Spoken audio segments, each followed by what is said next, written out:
자, 우리가 이제 매입 매출 전표를 입력을 다 해봤습니다. 그래서 이 시간에는 우리가 238페이지에 부가가치세 신고서 쪽을 보겠는데, 부가가치세 신고서도 그동안 우리가 매출 매입 입력하면서 과세표준 매출세, 그 다음에 매입세, 여기에 뭐가 들어가는지를 들랑날랑 하면서 다 봤었습니다. 예.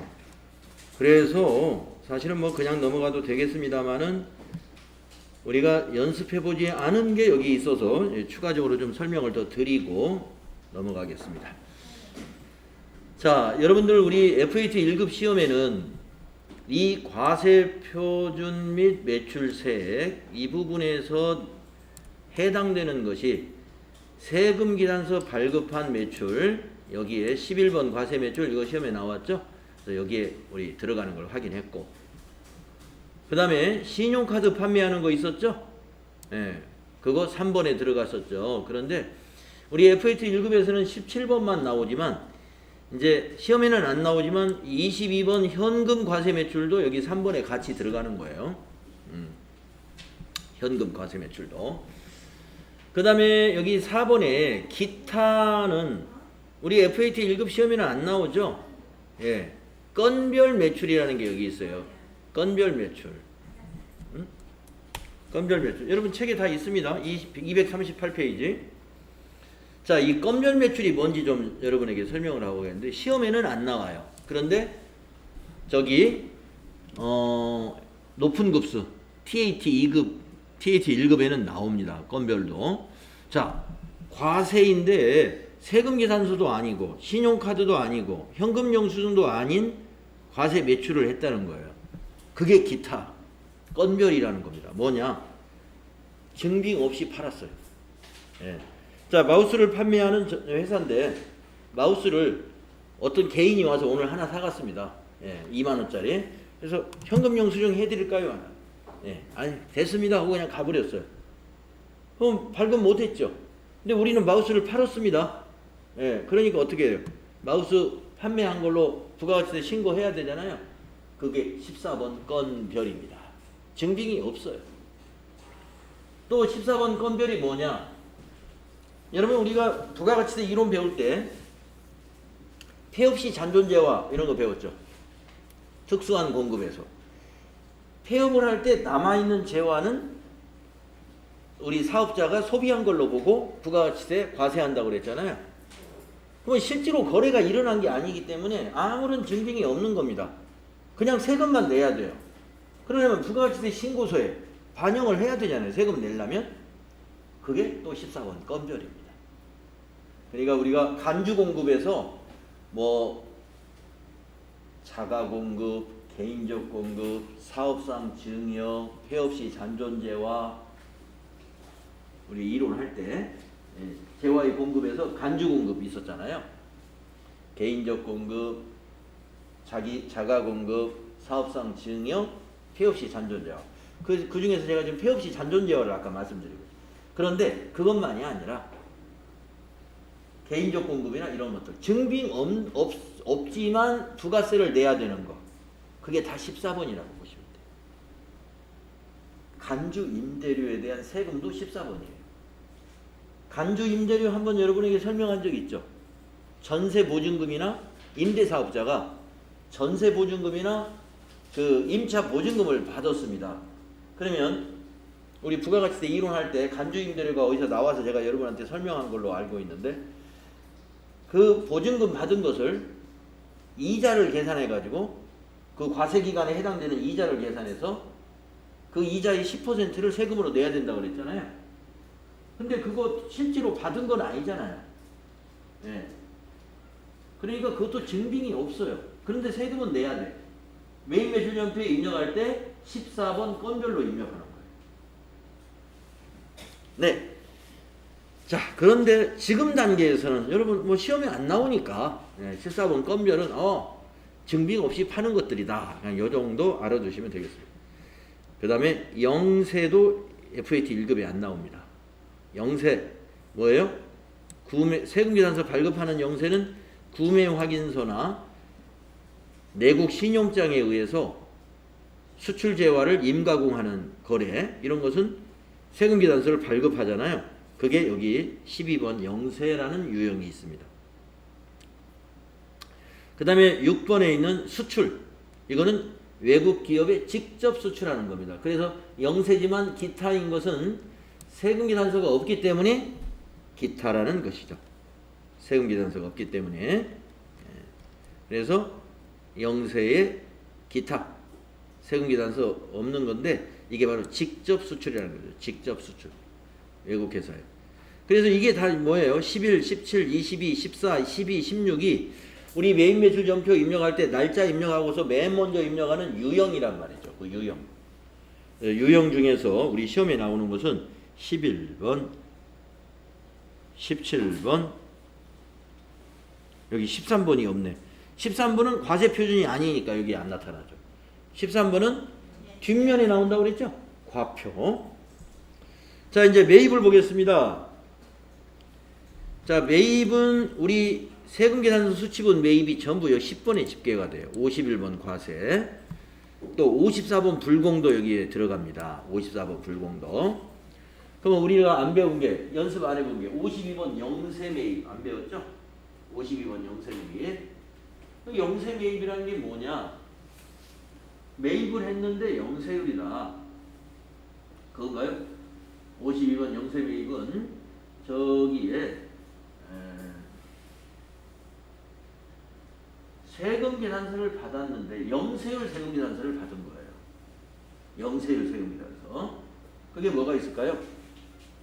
세금계산서를 받았는데 영세율 세금계산서를 받았다. 내국 신용장에 의해서 우리가 가공을 시켰습니다. 가공. 예. 그러니까 수출품을 수출할 거예요. 우리가 수출할 건데, 수출할 건데 그 가공할 회사에다가 우리가 이거 수출품이니까 이거 가공 좀 해주세요. 그 맡겼어요.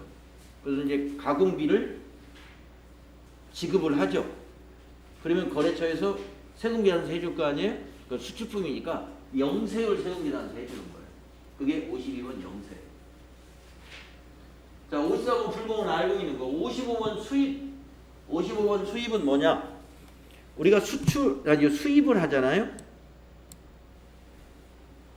상품이나 이런 걸 수입해서 판다. 그러면 수입을 할 때 부가가치세 과세되잖아요. 수입할 때. 수입 세금계산서는 누가 발행하냐면 세관장이 발행을 해요. 세관에서. 그러면 그 세관장이 발행한 세금계산서가 55번 수입세금계산서예요. 이 모든 것이 다 일반 매입 여기 세금 수치의 10번에 집계가 됩니다. 그 중에서 우리는 51번 과세와 54번 불공만 출제를 하고 있다. FAT 1급에서. 그 다음에 고정자산도 문제 나오죠. 고정자산 매입 51번 과세에 해당이 됩니다. 그러나 고정자산 매입도 영세가 있으면 52, 불공이 있으면 54, 또 수입이 있으면 55 다 올 수 있어요. 그 다음에 그 밖에 공제 매입세에게는 57번 카과가 여기에 집계가 됩니다. 그 다음에 현금 영수증 매입이 있으면 이것도 함께 집계가 되는데 FAT 1급에는 61번은 안 나오죠. 카과가 나오죠. 그 다음에 공제받지 못할 매입세액은 16번에 다시 집계가 돼요. 여기에도 있고 세금계산서 수치분에도 들어가고 공제받지 못할 매입세액에도 들어가고 이중으로 들어가기 때문에 나중에 여기 차감계 16번을 빼주죠. 15 요 합계에서 16 이거를 빼줍니다. 그래서 여기 나오는 게 공제받을 수 있는 매입세액이 얼마냐 하면 나번에 있는 게 공제받을 수 있는 매입세액이에요. 그래서 우리 54번 불공 여기에도 들어가고 여기에도 들어간다고 우리가 여기 부가가치세 신고서 조회하면서 제가 여러분에게 찍어 드렸습니다. 그래서 17번에 있는 여기에 나번에 있는 이 금액이 여기는 지금 금액이 없습니다만은 이게 공제 가능한 매입세액이에요. 공제 가능 매입세. 그래서 시험에서 만약에 공제 가능 매입세액이 얼마요? 하면 여기 와서 여기 나번 보면 돼요. 네, 그래서 부가가치세 신고서에 어디에 몇 번 유형이 어디에 들어가는가를 이 그림이 지금 설명하려고 하는 것입니다. 우리는 들으랑날랑하면서 꽤 여러 번 봤기 때문에 이거 어느 정도 여러분이 알고 있죠. 그렇죠? 네, 여러분 238페이지에 있는 그 그림이었습니다. 그 다음에 여기 그 239페이지에 가면은 부가가치세 관련 계정의 정리분계. 부가가치세 관련 계정 두 가지가 있잖아요. 우리가 지금까지 부가가치세 관련 계정에서 매출세액은 부가세 애수금이라고 우리가 계정을 만들어 썼었고, 그리고 매입세액은 분계할 때 부가세 대급금이라는 자산으로 처리했었습니다. 자, 이 부가세 애수금과 부가세 대급금을 정리한다는 거예요. 정리. 이 부가가치세 관련 계정을 정리한다는 말은 지금까지 우리가 매출 입력했을 때 부가세 애수금이 있었고 매입 입력할 때 부가세 대급금이 있었는데 이거를 정리한다. 어떻게 정리하느냐면은 우리가 매출 입력할 때 부가세 애수금이 그때는 차변이 아니라 전부 부채니까 대변에 입력을 했었어요. 또 매입 입력할 때 부가세 대급금은 이게 자산이기 때문에 전부 차변에 입력을 했었어요. 그러니까 입력을 했지만 여러분이 기억을 못하는 게 왜 기억을 못하느냐? 이 자동화 때문에 그래요. 분계를 이 매입 매출 전표는 뭐 현금 분계 또는 혼합 분계 또는 뭐 외상 분계, 카드 분계 이렇게 누르면 밑에 부가세 애수금, 부가세 대급금 자동으로 분계가 딱딱 되어 있었죠. 그래서 여러분이 뭐 차변 뭐 이렇게 입력을 안 해봐가지고 이걸 자꾸 잊어버려요. 근데 지금 생각해보면 다 기억이 나실 거예요. 그래서 정리할 때는 어떻게 해요? 반대로. 아까 쉬는 시간에도 그 선수금을 정리할 때는 어디로 갑니까? 이런 질문이 있었는데 항상 정리는 처음에 발생했을 때의 반대편에 가는 거예요. 우리가 계약금을 받으면 선수금이잖아요. 선수금 부채니까 부채의 증가는 대변이다 해서 우리가 부채는 대변에다 증가를 시켜요. 대변에다가. 근데 그 선수금 받은 걸 언젠가 약속 지켜야 되잖아요. 상품을 준단 말이에요.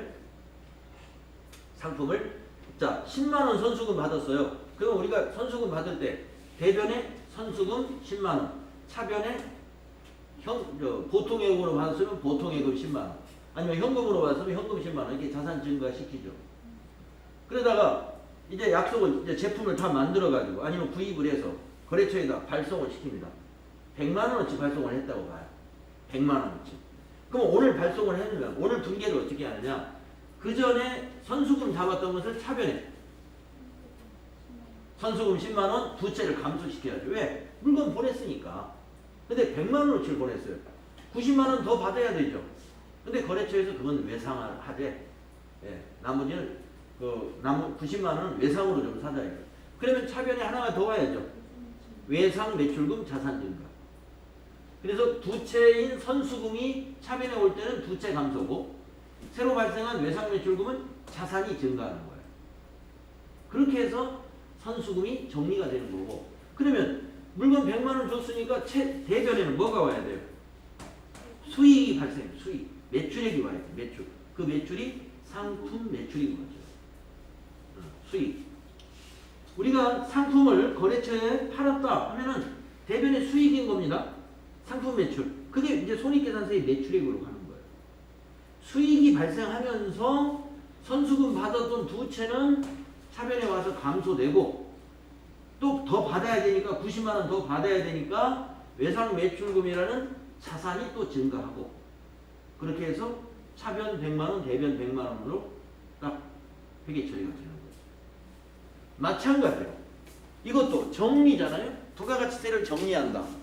부가가치세 관련 계정이 두 개였단 말이에요. 전표 입력할 때 부채는 부가세 예수금으로서 우리가 대변에 그동안 기록을 했었고 또 매입세액인 부가세 대금금은 자산으로서 차변에 그동안 전표를 입력해 왔다. 그러면 정리는 그 반대쪽에 간다. 대금금은 대변, 예수금은 차변. 이거 알아주세요. 자, 그러면 정리를 하면 어떻게 될까요? 대개 뭐 특별한 경우 아니라면 매출세액이 더 커요. 그래서 만약에 부가세 예수금이 칸이 좁으니까 그냥 5만 원, 부가세 대금금은 매입이니까 작아요. 2만 원이라고 한번 해봅시다. 2만 원. 그러면 부채 감수는 5만 원이 됐고 자산 감수는 2만 원이 됐습니다. 우리가 납부해야 될 세는 5만 원이고 우리가 공제받아야 될 세금이 2만 원이에요. 그러면 3만 원은 납부해야 되죠. 그런데 결산 정리를 언제 하느냐? 결산 정리 아니죠. 죄송합니다. 결산 정리가 아니라 부가가치세 정리는 3월 31일, 6월 30일, 9월 30일, 12월 31일 이렇게 이날하여. 자, 저 날짜가 무슨 날짜인가요? 과세기간의 종료일이죠. 원래 과세기간은 1기와 2기가 있으니까 과세기간의 종료일은 6월 30일하고 12월 31일만 과세기간의 종료일이지만 법인은 직전 과세기간의 매출액이 1억 5천만 원 초과하는 법인은 애정 신고도 해야 돼요. 애정 신고. 그래서 애정 신고 기간까지 보면은 1기 애정 신고의 마지막 날이 3월 31일이고 과세기간, 1기 애정 신고의 과세기간. 그다음에 2기 애정 신고의 과세기간의 마지막 날이 9월 30일이에요. 7월부터 9월. 그러니까 법인은 4번 정리를 해야 된다 이거예요. 신고 납부할 때마다 정리해야 되니까. 그래서 이날 정리를 합니다. 그러면 정리할 때 세금을 바로 내나요? 안 내요. 그 다음 달 25일 날 세금을 내거든요. 그래서 정리 분개하는 시점은 이렇게 되지만 세금은 그 다음 달 25일 날 납부하기 때문에 부채로 인식합니다. 3만 원을 미지급 세금 부채 증가시킨다. 그러면 차변 5만 원, 대변 5만 원 딱 맞는 거죠?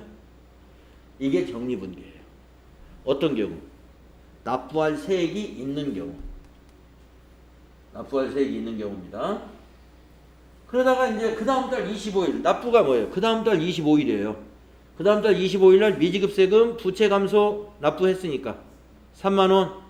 대변의 보통예금 자산 감소 3만 원. 예, 보통예금에서 이체해서 그 다음 달 25일 날 납부할 때는 이렇게 정리되는 거예요. 어렵지 않습니다. 그러면 여기 붙어있는 자비익은 뭐냐? 자비익은요, 세금을 감면받은 거예요.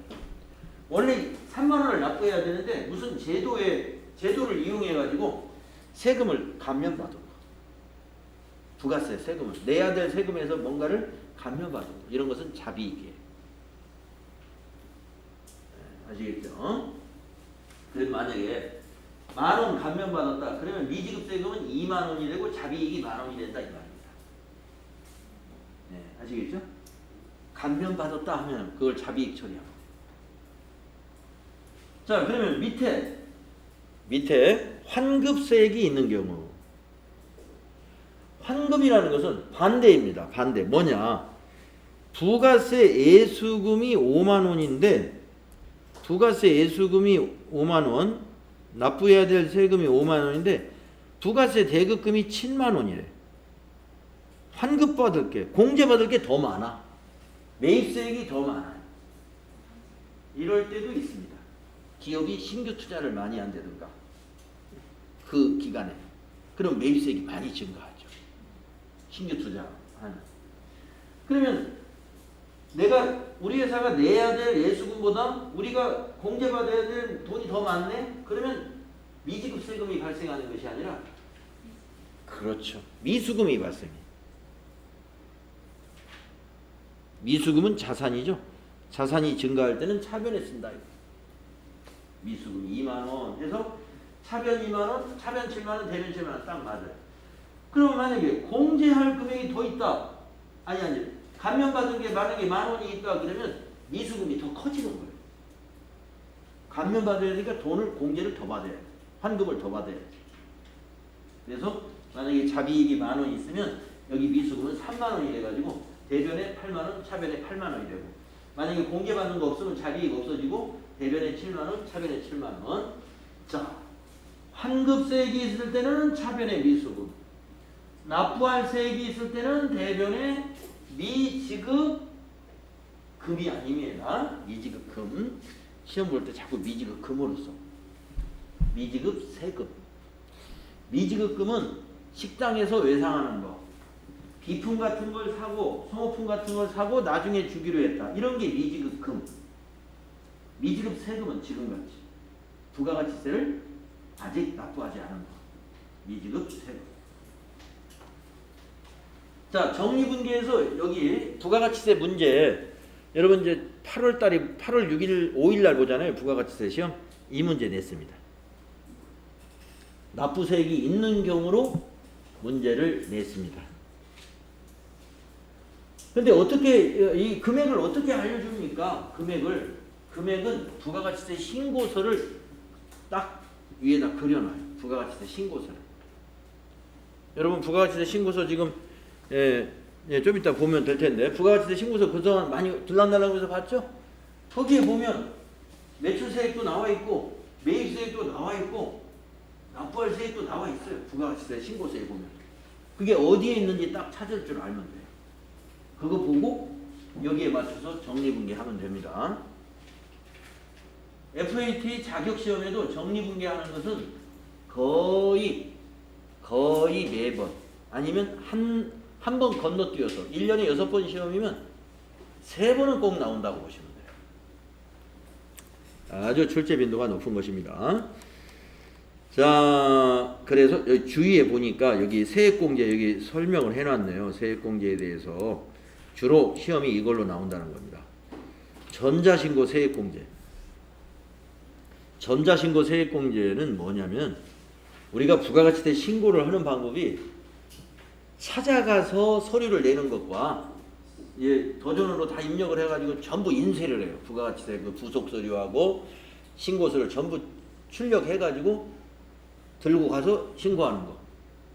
또 하나는 안 갑니다. 세무서를 가지 않고 도전 프로그램으로 전자신고 국세청 홈택스에 연결해가지고 전자신고로 끝내는 방법이 있어요. 자, 그러면 국가에서는 말이죠.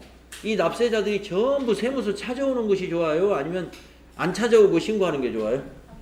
안 찾아오고 신고하는 게 서로 사람 대하는 거 엄청 피곤한 거잖아요. 그래서 안 찾아오고 신고하니까 10,000원을 정부가 양보해 주는 거예요. 10,000원. 전자신고 세액공제 10,000원을 자비익으로 처리한다고 보시면 돼요. 자비익으로. 자, 그런데 전자신고 세액공제는 확정신고 때만 해준다 이런 얘기입니다. 확정신고 때니까 6월 30일 확정신고할 때 12월 31일 이렇게 2번 정리할 때만 자비익이 있겠죠.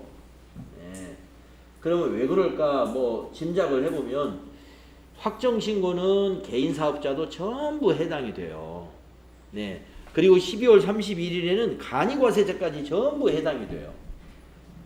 근데 애정신고 때는 일단 간이과세자 싹 빠지고 또 개인사업자 싹 빠지고 법인만 신고를 해요. 애정신고 때. 그러니까 조금 한가하거든요. 법인만 하니까. 그러니까 애정신고 때는 그냥 와서 신고해도 뭐 해볼만 하다. 근데 확정신고 때 다 오면은 세무서가 너무 복잡해지니까 세금 깎아줄 테니까 좀 전자신고 합시다. 장려하는 차원에서 10,000원을 빼주는데 좀 한 10만원 빼줘야 되지 않을까요? 10만원 빼준다면 다 전자신고 아마 할 겁니다. 자, 요새는 뭐 돈 가치가 너무 없어가지고 10,000원이 그렇게 커 보이지 않아요. 자, 정리분계 요거 연습하겠습니다. 자, 부가가치세 신고서 수행 1번 보시면 제2기 부가가치세 신고서 작성을 수행하여 질문에 답하시오. 과세 표준이 얼마인가? 과세 표준이 뭔지 한번 볼까요? 자, 이거 부가가치세 신고서를 다 같이 열어놓고 지금부터 한번 답을 한번 맞춰보겠습니다. 자, 부가가치세 신고서 7월부터 9월로 조회해 놓으세요. 자, 이거 역시 우리가 입력한 데이터입니다. 그래서 결석을 하신 분은 이 숫자가 지금 현재 안 맞는 상태예요. 그러니까 어디에 뭐가 있는 것만 아시면 돼요. 자, 1번 과세 표준이 얼마냐라고 하면은 과세 표준이라는 것은 여기죠. 여기에 과세 표준이 금액이고 세금은 세액입니다. 그러면 과세 표준의 합계는 여기 9번에 있는 여기입니다. 그래서 과세 표준이 얼마냐 하면은 매출 세액 쪽에 있는 금액이 과세 표준이에요. 세금 말고. 그래서 그 금액이 과세 표준이 되는 거고. 그 다음에 동그라미 2번을 보시면 부가가치세 매출세액은 얼마인가? 바로 그 옆에 있는 거.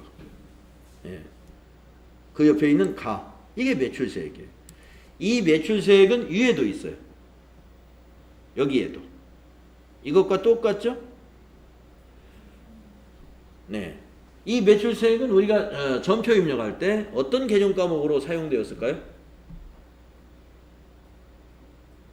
매출세액이 어떤 계정 과목으로 우리가 회계 처리했죠? 응? 그렇습니다. 이것이 부가세 예수금이라는 걸 알아야 된다 이거예요. 그래야 조금 아까 제가 말씀드린 대로 여러분 부가가치세 문제에서 제가 이 부가가치세 신고서를 그림으로 시험지에 딱 인쇄해 준다 이거예요. 그러면 부가세 예수금을 뭘 찾아서 입력해야 돼요? 여기 있는 거 아니면 여기 있는 거. 근데 여기 있는 거 찾는 것보다 위에 딱 따로 딱 돼 있으니까 여기 있는 거 찾는 거 조금 복잡해 보이죠? 위에 있는 건 간단하죠. 저기가 부가세 예수금이다 이거. 그 다음에 동그라미 3번 공제 가능한 부가가치세 매입세액은 얼마냐? 자, 매입세액란은 밑에 있잖아요. 그렇죠? 여기 있죠. 그럼 공제 가능한 건 뭘까요? 이거죠. 예. 그동안 쭉 봐왔으니까 새롭지 않죠? 차감계. 이게 공제 가능한 매입세. 이거는 뭐하고 같으냐면 저 위에 이것과 같아요. 같죠? 숫자가. 그래서 여러분 시험 볼 때 부가세 요거는 뭐라고 이건 뭐라고 어떤 계정 과목하고 같아요 이게? 부가세 대급금. 그렇죠? 매입세액이니까.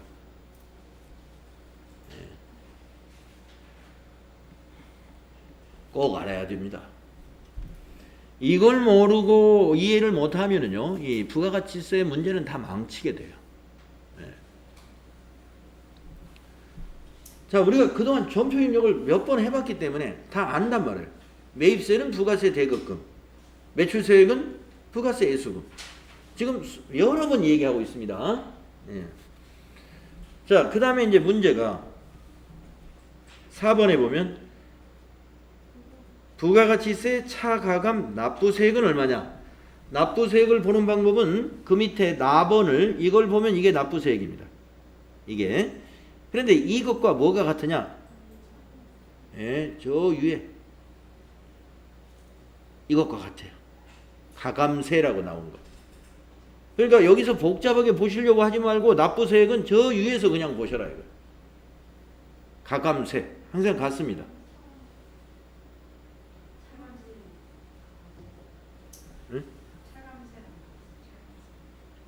차감세, 가감세가 아니라 차감세. 그래서 이 납부할 세액이 양수로 되어 있으면 납부할 세액이고요. 만약에 환급받을 세액이다 그러면 여기 차감세가 음수로 되어 있어요. 마이너스로. 그래서 마이너스로 되어 있으면 미수금이고 이렇게 양수로 되어 있으면 이게 나중에 정리할 때 이걸 계정과목 뭐로 써야 될까요? 미지급 금이 아니라 미지급 금 하면 틀립니다. 미지급 세금. 제가 이게 10점인가 20점짜리 문제예요. NC에서 평가 문제 이거 낸다고 그랬습니다. 제가 수업 시간에 이게 낸다고 한 거 분명히 내잖아요. 중요하기 때문에 평가 문제에도 내는 거예요. 그리고 이건 자격시험에서 아까 말씀드린 대로 부가가치세 실무 문제에서 이건 6번 시험에서 적어도 3번 이상은 나온다. 이렇게 보시면 됩니다. 자, 그 다음에 6번 문제 해볼까요? 아니, 5번 문제인가요? 공제받지 못할 매입세액은 얼마인가? 이렇게 물어보면 여기 딱 공제받지 못할 매입세액 16번에 253만 5천 원. 바로 보실 수 있죠? 그 다음에 6번 고정자산 관련 매입세금 계산서의 매입세액은 얼마인가? 고정자산 관련 매입만 따로 여기 세금계산서 수치분에 11번에 있잖아요. 262만 원이 세금이죠. 고정자산 매입 세금계산서의 매입세액은 262만 원. 이렇게 부가가치세 신고서에 대해서 뭔가 질문하면 이렇게 볼 줄 아셔야 된다. 그리고 볼 줄 알고 뿐만 아니라 지금 여기서 열거했던 자, 매출세액은 부가세 예수금이다. 매입세액은 부가세 대급급이다. 차감세는 미지급 세금이거나 또는 미수금이 될 수도 있다. 미수금은 음수였을 때 마이너스로 나오면 미수금, 플러스로 나오면 미지급 세금이다 하는 것이죠. 네. 자, 이제 수행 한번 해보겠습니다. 수행 2번.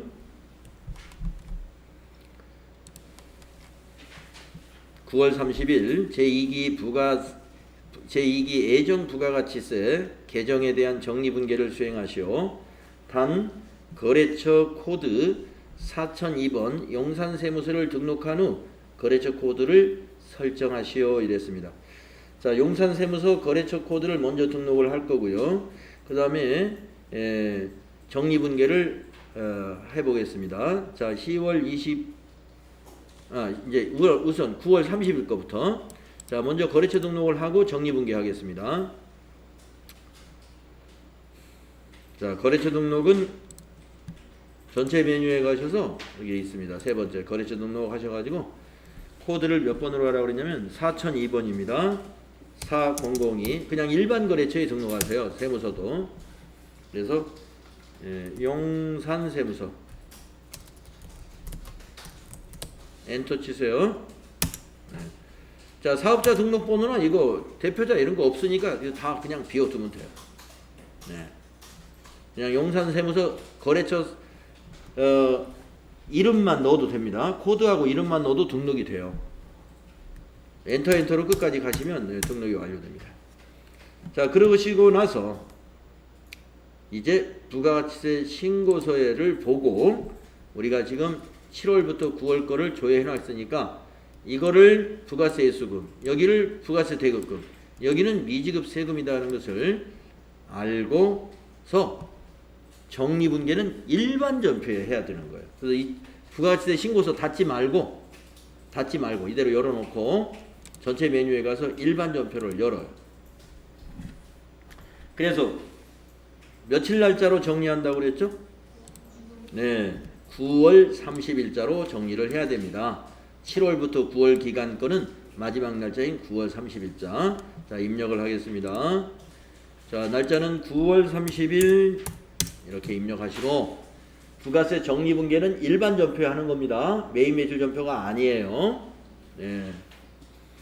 자, 애수금을 차변에 갖다 놔야 돼요. 정리할 때는. 그래서 3번 차변에 부가로 검색해 봅시다. 부가.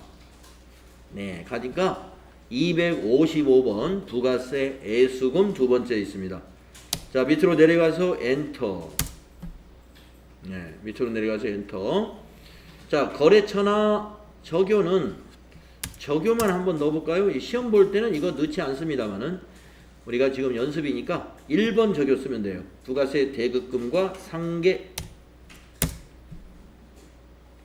자, 차변의 금액은 아까 부가세 신고서 열어놨었죠? 네, 부가세 신고서 탭을 클릭하세요.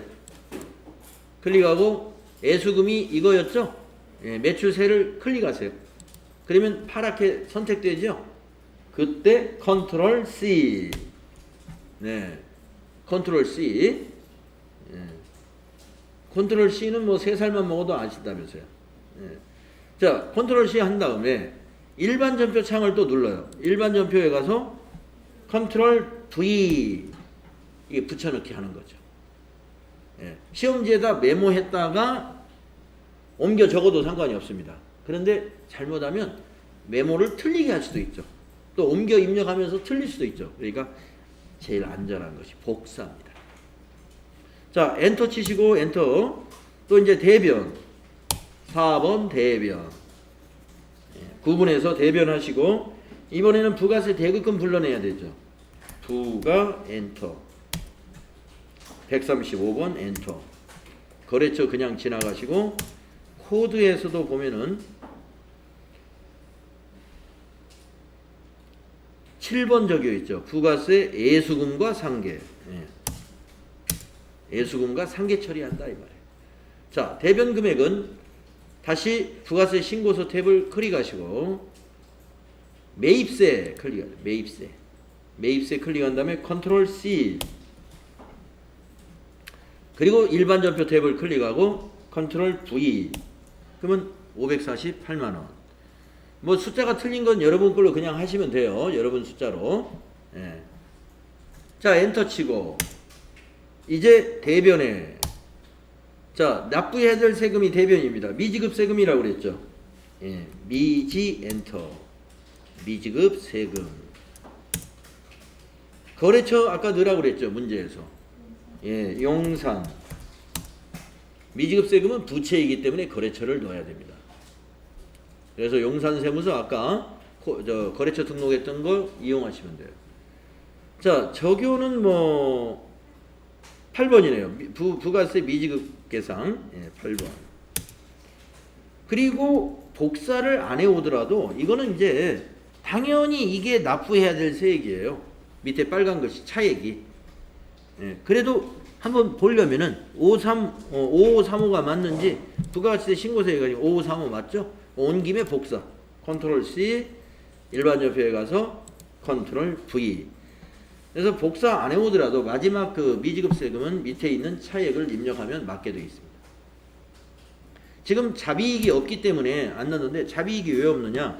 애정신고 기간에는 예, 전자신고를 하더라도 세액공제가 없어요. 자, 이 정리분계 매우 중요하다 하는 것이죠. 예, 나중에 또 해볼 연습 기회가 있을 것 같습니다만은 예, 꼭 개인적으로도 알아두셔야 된다. 자, 이제 동그라미 2번 보겠습니다. 자, 9월 말일 날짜로 이렇게 정리를 해 놓고 있다가 다음 달 25일이 이제 돌아왔습니다. 예, 25일이 지났어요. 그래서 10월 25일이 됐어요. 그러면 세금을 납부해야 되죠. 제2기 예정 부가가치세 납부세액을 신한은행 보통예금 계좌에서 이체해서 납부했답니다. 자, 보통예금에서 납부하면 보통예금은 어디로 가야 돼요? 차대변 중에서? 네, 대변으로 가야 됩니다. 네. 그리고 아까 30일 날 부채로 인식했던 미지급 세금, 이때 미지급 세금은 어디로 와야 돼요? 예, 이제 부채 감소돼야지. 납부했으니까. 그걸 정리하는 거예요. 자, 그러면 10월 25일로 날짜를 바꾸시고요. 네, 날짜 바꾸실 때 이 금액 복사를 아예 떠가지고 갈까요? 미지급 세금. 예, 딱 큰 컨트롤 C 해놓고 10월 25일로 날짜 바꿉니다. 10월 25일 납부하는 날이 회계 처리는 이렇게 합니다. 대변의 보통예금. 은행은 신한은행.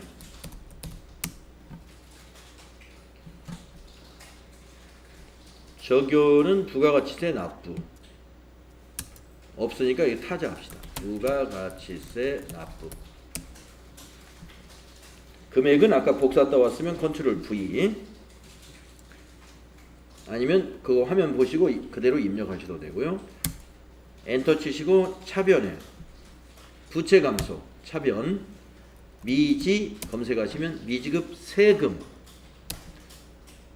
미지급 금이 아닙니다. 미지급 세금 261번 거래처 넣어야 되죠. 미지급 세금은 부채였기 때문에 용산세무서 거래처 코드 용산세무서 보통예금은 은행 미지급금이나 미지급세금은 거래처를 꼭 넣어야 돼요.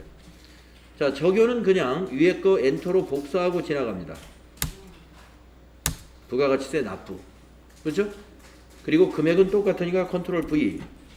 예. 뭐 아니면 복사 안 떠났으면 타자 하셔도 되고. 이렇게 하면 납부한 것까지 회계 처리가 끝나요. 여러분이 시험에서는 납부 시 문제가 나올 수도 있습니다. 두 개를 다 내진 않아요. 이 문제를 냈으면 이 문제는 안 내고 반대로 이 문제를 냈으면 이걸 안 냅니다. 여러분 위에 있는 정리분계가 더 쉬워요? 납부한 것이 더 쉬워요? 예, 납부한 게 쉽죠? 그래서 예, 납부 날짜로 문제가 나오면 여러분은 예, 재수 좋은 거예요.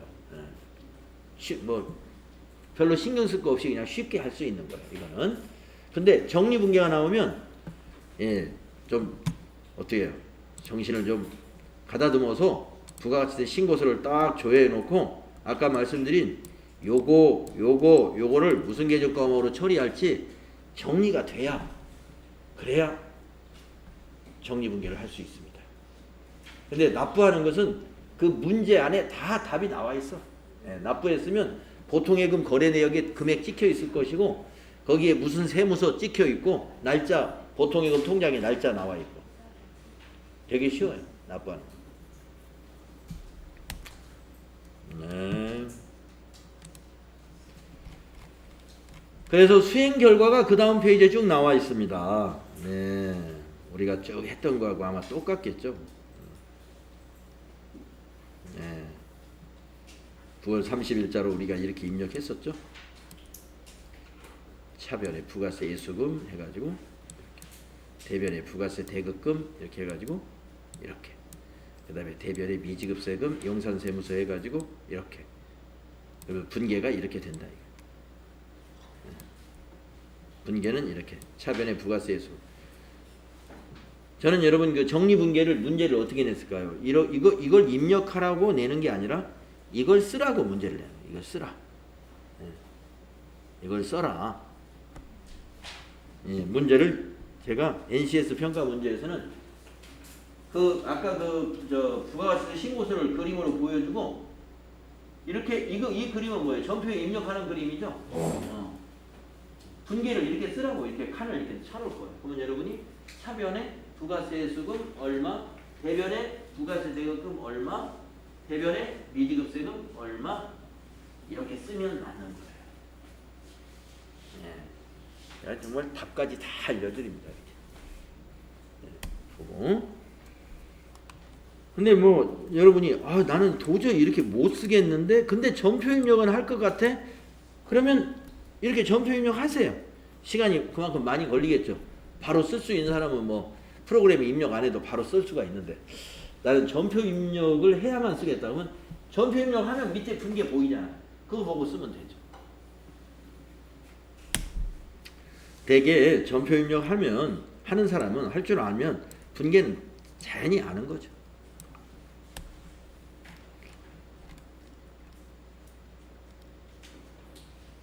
그리고 10월 25일 날 우리가 이렇게 했죠.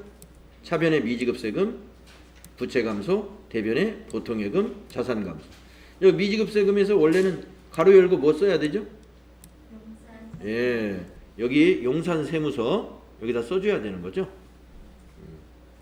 근데 이제 여기 전표 입력할 때는 이렇게 넣었기 때문에 예, 사실상 맞은 거고요. 여기다가 괄호해고 용산세무서 이렇게 써주는 게 더 맞는 거죠. 자, 팁을 보겠습니다. 241페이지요. 시험에서 출제되고 있는 매입 매출 전표 입력 유형을 꼭 알아줘야 됩니다. 11번 과세 매출, 51번 과세 매입 요 두 가지는 어떤 특징이라고요? 부가가치세가 있는 세금 계산서여야 된다. 또 13번 면세 매출, 53번 면세 매입은 뭐라고요? 계산서. 계산서가 있어야 된다. 면세품이니까 면세품목일 것이고 증빙이 세금 계산서가 아니라 계산서다 이거야. 위에 거는 세금 계산서, 위에 거는 세금 계산서, 밑에 거는 계산서. 그 다음에 17번 카드과세 매출하고 57번 카드과세 매입 시험에 나오죠. 이 두 개가 다 뭐예요? 부가가치세가 있는 신용카드 매출전표라는 거죠. 신용카드 매출전표. 그래서 신용카드 매출전표라고 되어 있지만 뭔가 샀다 그러면 57번이요. 팔았다 그러면 17번이에요. 그 다음에 뭐가 나와요? 54번 불공매입이 시험에 나오죠. 54번 불공매입은 어떤 특징이 있어요? 부가세 10%가 있는 세금 계산서야 돼. 세금 계산서가 아닌 것은 절대 불공이 없어요. 그런데 그 중에서 공제받지 못하는 거야 돼. 세금 계산서가 있으면서 공제받지 못하는 건 그것이 54번 불공이다. 그래서 시험에서는 부가가치세 신고서, 세금계산서 합계표나 계산서 합계표에 대한 문제는 조회하에서 답을 선택하는 방식으로 출제를 합니다. 전표 입력은 직접 해야 되고 뭐 이런 부속 서류 같은 것은 조회해서 답을 찾도록 그렇게 문제를 내고 있다. 자, 이렇게 해서 부가가치세 실습이 다 끝났습니다. 자, 10분간 쉬었다가 다음 시간에는 결산 수업으로 넘어가겠습니다. 결산.